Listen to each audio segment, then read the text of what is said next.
Welcome to Tournament in a TeaBreak with me, Ros Satar from Britwatch Sports. And me, Chris Oddo from Tennis Now. Oh, so you're not on planet Earth now then? I'm still on planet Earth, but I think the listeners know that by now. Yeah, I need to find like some suitable Bowie track for you. Just because it feels like a Bowie type moment. I'm an Earthling. Yeah, well, that's debatable. Today was women's quarter-final. Oh, actually, let me say that again. Ladies' quarter-final day. Yes, ladies singles. Ladies singles quarter-final day, and what a day it has turned out to be for a variety of reasons. So without further ado, let's jump into Serena Williams and Alison Riske. This turned out to be everything that we thought it would be in terms of a match. Yeah, wouldn't you say? Maybe I was a little more surprised by how well Riske did. I think early on, I started to wonder, this is not looking good for Serena Williams. I felt like maybe she's going to get knocked out by Alison Riske because she found a way to win. She served 19 aces, which nearly doubled her ace output for the tournament, which is a nice number for her. A lot of unreturnable serves. So the serve was in effect.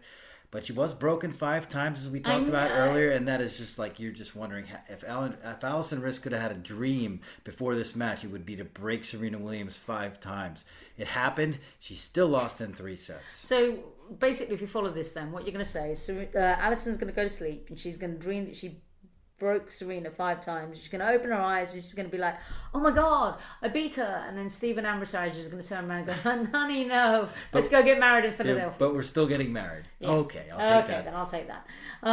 But yeah, I think Serena is getting better each time she plays. And I think that those who want Marina Sarandi, whatever the hell we're going to call them, are going to be in luck, because I think she's going to play mixed doubles all the way down the line because it's helping her. Yeah. I think it is helping her. I fully believe that it is. They won again. Mind you, they've got the number 1 seed, so maybe it's not going to last that long after all. But yeah, you know, it's definitely helping her. The more matches she's getting under her feet, the better she's looking. She is playing better as she goes. The thing is, she only has 2 more matches. Can she pull her stuff together in time for 24? You know, it hasn't been perfect yet from Serena Williams, but it's all about the finish, and that's what she's lacked in her last few deep runs at majors. Last year's Wimbledon final was a good example. This year's quarterfinal at the Australian Open with the match points against Pliskova. So something's always seemed to go wrong for her. 2 more matches for her to get through. She's pretty close to number 24 again, so let's ramp up the excitement for sure. Okay, so now let's turn our attention to the other quarterfinal in that half. Another opportunity missed, I have to say, for Jo Konta. I think she got up to 4-1 quite quickly, and then Strycova kind of woke up from this dream. I think she's only played on centre court maybe a couple of times in her career, and she was nervous, and it showed to begin with. And then as soon as she started to get in the game, I have to say, Jo just couldn't find any answer to her, because what she throws at you is slices, dices, dinks, angles, you name it, the kitchen sink, everything. Kitchen sink, dishwasher, washing machine, the whole shebang. Yeah. And it was just a relentless barrage of variety that Jo could not find an answer to, no matter what she tried. And I, you know, that, and it's to lose at the quarterfinal stage. I mean, she's going to get good points for this. She got bounced by a very angry Dominika Cibulkova last year, who got bumped in the rankings and the seedings because of the All England club seeding Serena. So, unfortunately, she drew Jo in the second round and was like a woman on fire. Yeah, Cibulkova played well last year. So Jo, let's look on the positives. Jo does pick up points, and this will set her up well for the US swing, and this has been her longest European swing for quite some time. But we'll come on to Barbara in a minute. The real talking point, very sadly, was a particular tone of questioning. I wouldn't even say line of questioning, because in truth, the questions that he was asking were legit. All these errors, duffs on key points, pretty much the same as in Paris. Yeah. Something needs to be done. And my personal view is that she has not been in this possession for a couple of years, and needs to be in. In the first part of 2017, she was in big matches. She won Miami. She made the semi-finals of Wimbledon. She made the quarterfinals of the Australian Open. She was in big situations. She hasn't been in these situations for quite some time. So I think it takes a while to build up that confidence that you have in your game when you're in those crunch points. However, there are questions to be asked. This is the second time that we've seen quite a few shots go awry at big moments. And that's something that her and Dimitri do need to work on. The questions were legit. In my view, the way in which it was asked was unnecessarily aggressive. I'd agree with that.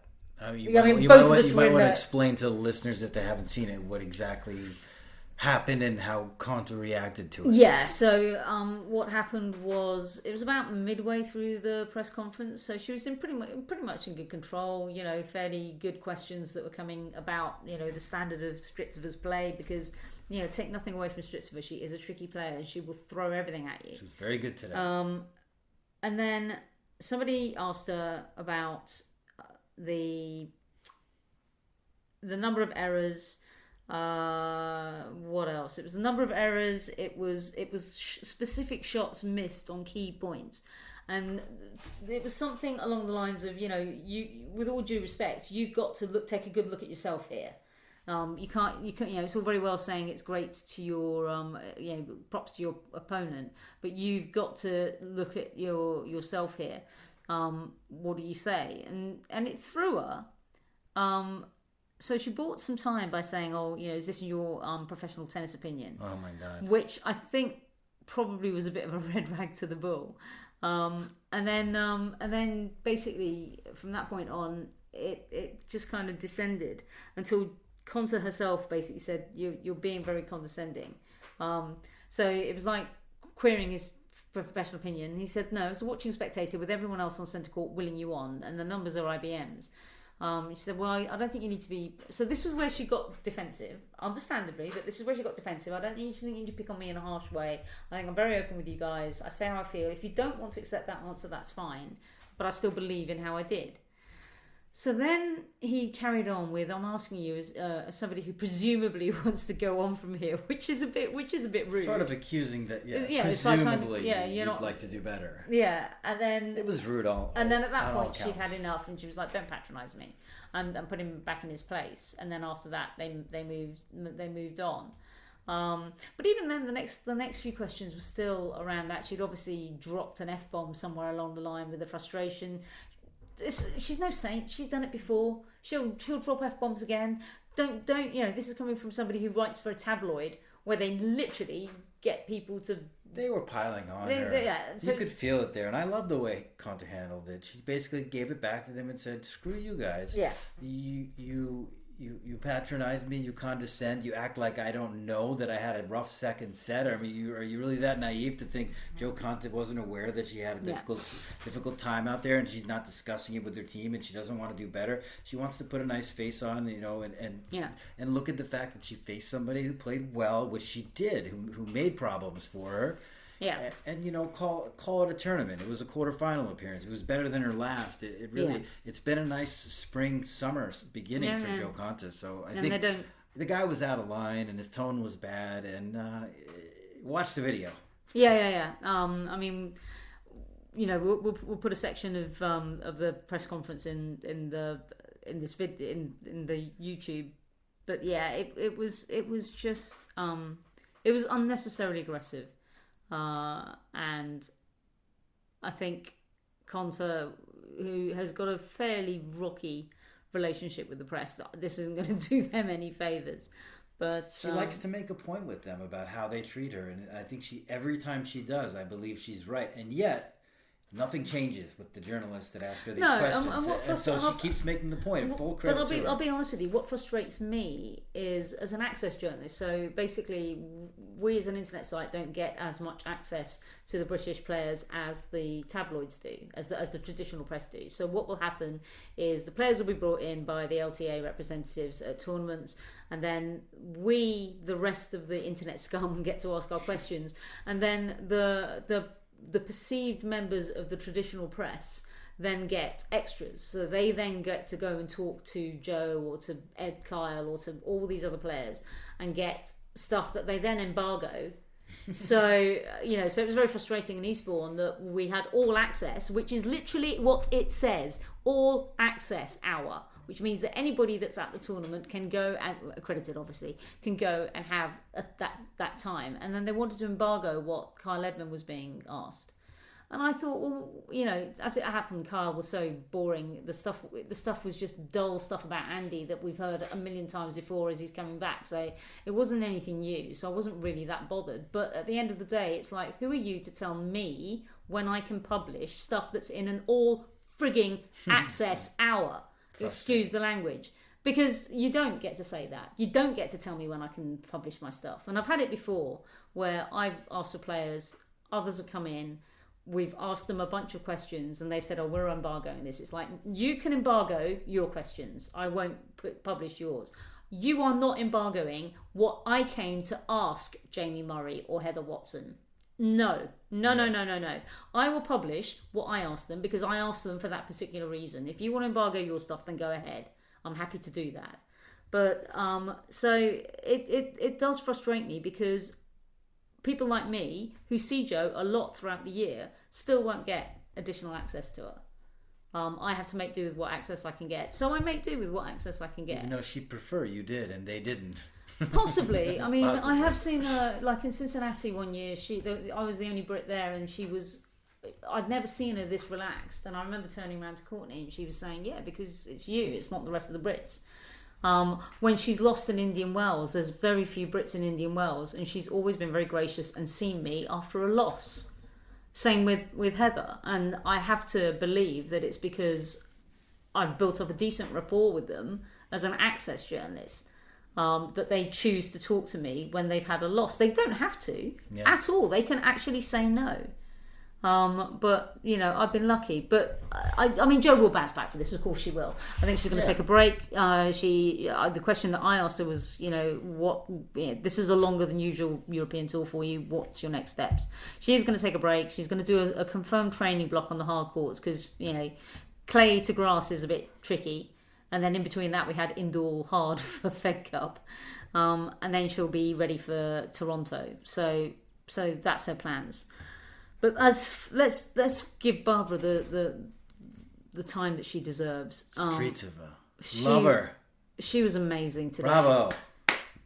She was incredible on the court. She was incredible in press. She's a character. She won in doubles as well. Oh, she bless but her. If you look at the first set tiebreaker where things were really tense in this match, you'll find a point with Konta leading at 5-4, Streetsova serving. She made a charge to the net, and Konta hit a great pass that I think 99 times out of 100 would have been good enough to give Konta 2 set points there, which she probably then would have been able to take that set. Who knows what would have happened in the match. Streetsova lunged for it, made the double hand backhand volley perfectly placed, got the winner, won the next point on an error, and then closed out the set. It was just a showcase of her style of tennis. She's all over the place. She's got so much variety. She's great at the net. She was really consistent today, keeping unforced errors down. She served and volleyed a bit, I think about 11 times, mixed it up nicely on Konta, and she just played that classic style of game. And we always thought, it's really cool to watch her, but maybe it's not good enough for her to get this deep at a major. Yeah. Maybe she's just better at doubles. Maybe she's just a fun player to watch. But she made do today, and this is just a huge win. What were the stats we were talking about in press? She's the oldest first-time Grand Slam semifinalist in Open Era history for the WTA. This is her 53rd major, and this is her first major semifinal. It's an incredible achievement for Streetsova, who's been around so long and been in a round of 16, a lot at majors. And the other thing is, I mean, obviously, Serena was asked about this after the mixed doubles, and normally Serena can be a bit kind of offhand. It's like, we'll see what we see. But she knows Stritzova's game, and she was like today, I'm going to be facing someone who is good on grass, who has a lot of variety, who could throw a lot of stuff at me, and I need to be ready. And I think when Serena has watched a lot of that game and understood a lot of that player, she gives you the full respect that you deserve. Yeah. So if Serena is basically saying, well, these are the things that she can do, then you know that Serena's taken notice. Yeah, I think she better be aware. I mean, she's 3-0 against her. Last meeting was 2017 Australian Open, but it was their closest meeting. It was a straight sets win for Serena, but I think it was 6-4, 7-5. I mean, Svitolina has been so good at this tournament. I really can see her pushing her. Yep, I absolutely do. I see it'll either be a single break in 2 tight sets, or it will be a 3-setter. Mm-hmm. Yeah, for sure. That sounds about right. So on to the other half of the draw, and another first timer that we've been, we laughingly called the female Zverev for never getting past the quarterfinals of a slam. And all of a sudden, out of nowhere, Elina Svitolina, who had 1 foot out the door against Margarita Gasparyan in the second round, down a set in 6-5. Yeah, just came back out of nowhere to win. I mean, luckily, I suppose for her, Gasparyan had hurt herself, but she was down and out, and now here she is. Bless her, she bullied poor Karolina Muchova. Quite. She did. She got her into a physical match. Yeah, she basically said, "I need to to make it physical." But that shows the nous in Svitolina.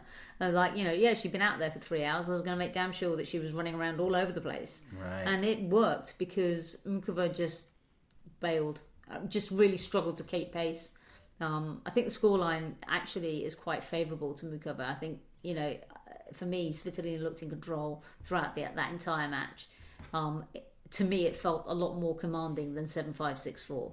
It's just so funny for me that it's happening on grass for Svitolina. I mean, she is one of my top 3 or 5 favorite competitors in the WTA right now, and has been. I just love what she does mentally out there on the court. I love how she makes her opponents work.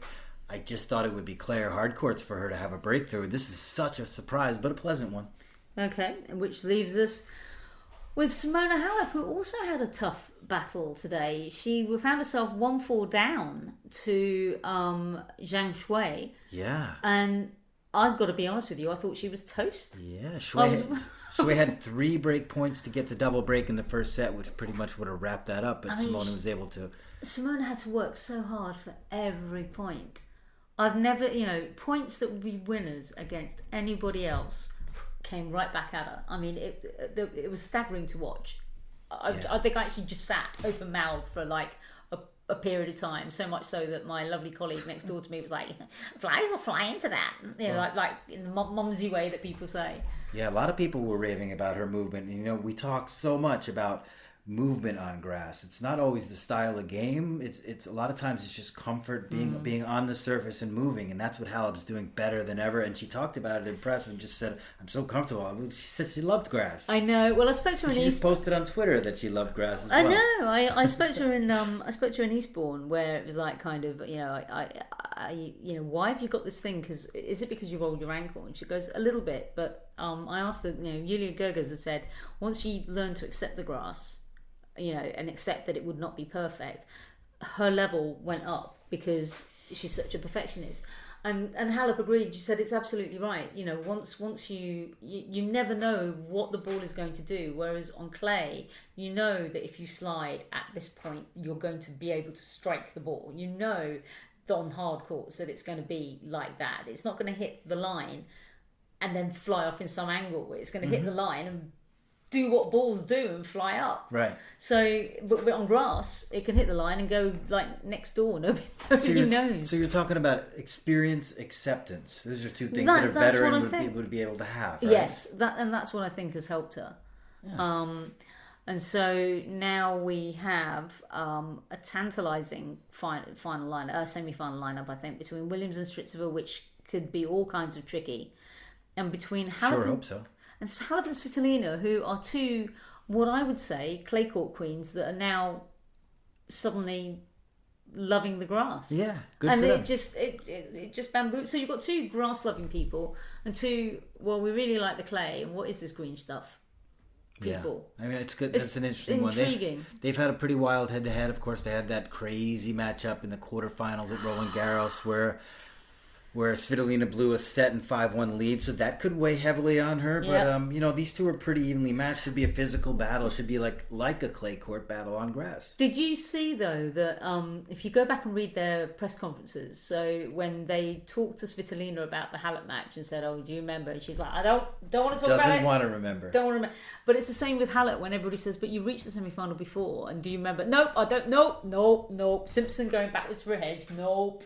I don't want to talk about it. It's. I think it's fascinating. I think both of them are worthy semi-finals, and hopefully they will be their best tennis. It's a nice lineup. We have this, what is Svitolina seeded? The 7th, 8th, and 11th seed, and then we have Strycova, who's unseeded, and by the way, could become the first unseeded finalist women's side in Wimbledon Open era history. It doesn't happen with unseeded players in the final. Look it up. I checked my compendium. Maria Sharapova was unseeded, wasn't she?